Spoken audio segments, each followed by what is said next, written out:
It's been 58 years since Martin Luther King led the historic March on Washington. And this weekend, thousands are expected to attend marches across the country, including in our nation's capital, to demand more action to expand voting rights. And for more on this, I'm joined by NAACP President Derek Johnson, whose organization, you may know, recently launched a national campaign to combat voter suppression. Thanks so much for joining us, Derek. Thank you.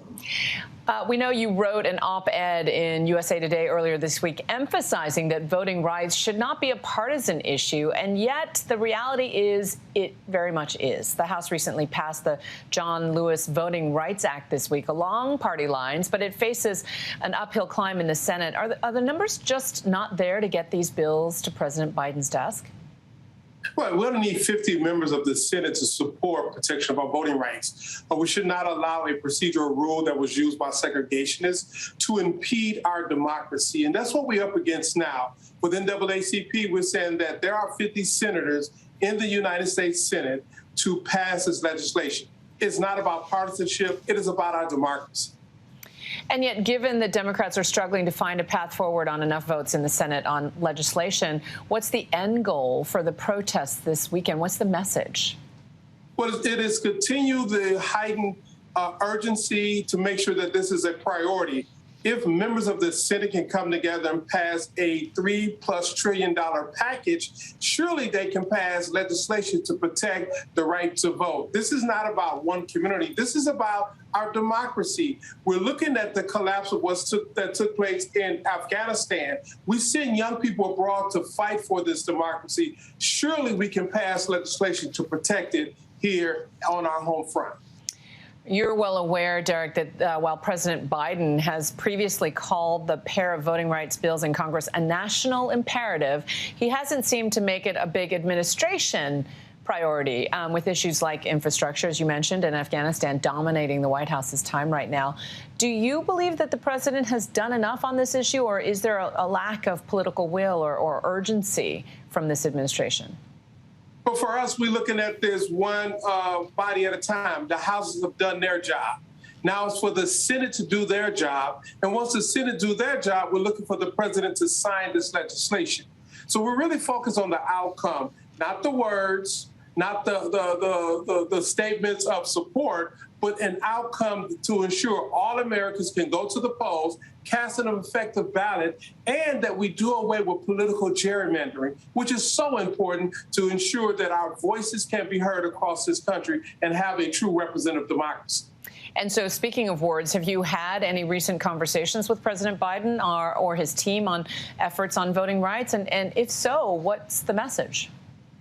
Well, my message has been consistent. We are in ongoing communication with both the leader of the Senate, the administration, and our message is very clear. Pass this legislation. There are no other options. The sense of urgency needs to be there, and we're going to keep pushing. We will have people on the ground, and while they're on recess, we'll have people in D.C. when they come back in September, because there is nothing more vital in this moment than ensuring that all Americans can exercise their right to vote.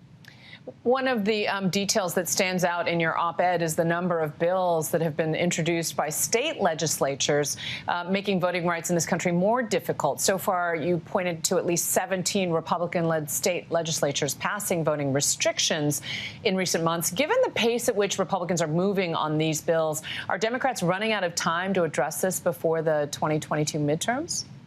Well, it's unfortunate that elected officials are trying to select their voters. In a democracy, voters select those who represent them, not the other way around.